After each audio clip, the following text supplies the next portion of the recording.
સાહેબિંદગી બધા મિત્રોને બધા મજામાં છો. હવે રૂટીન થઈ ગયો છે કે રોજે આમ એકાદ વખત બધાની સાથે વાત કરીએ, કોઈ કોમેન્ટ કરે, કોઈ બીજી રીતે પૂછા કરે, તો એમ કરતાં કરતાં આપણને ટાઈમ પણ હાલતો જાય ને બધી રીતે. હવે મેં તો પહેલા દિવસે એ હિસાબથી વિડીયો બનાવ્યો હતો કે આમ એકલા બેઠા રહીએ તો કંઈક રીતે એમ બધાને વાતો થતી રહે ને બધી રીતે એમ. પણ હવે ફેસબુકવાળો અંદર એવું એની નોટિસો મોકલે કે આગળ હાલતા જાઓ, ને મેં ખાલી બીજા દિવસે કંઈક વિડીયો બનાવ્યો હતો, એમાં તો એણે મોટિવેશન કરીને કંઈક એને હું એનું સ્ક્રીનશોટ લેવાનું ભૂલી ગયો. બીજું એક તો હમણાં મેં અત્યારે લીધું હતું.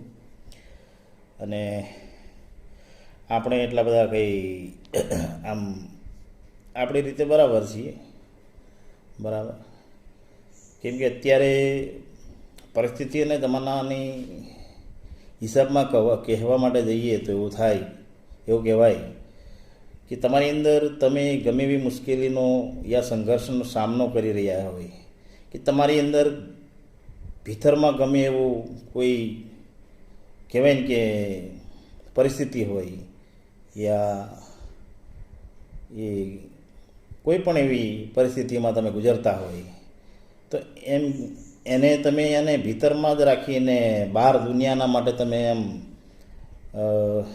હસતા રહો, ફ્રી માઇન્ડથી રહો, ત્યારે તમારા વર્તુળમાં કે તમારી આસપાસના લોકોને એમ થાય માણસ સુખે સુખી છે.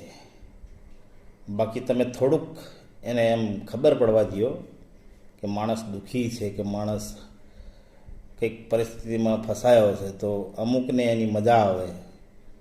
એટલે આ તો ફેસબુકવાળાના આધીનથી હું આ વસ્તુ બોલું છું. બાકી મારો વિષય પણ આપ બધાને ખબર જ હશે, અને એના પર પણ આપણે બોલીશું, બરાબર, જેવો જેવો ટાઈમ.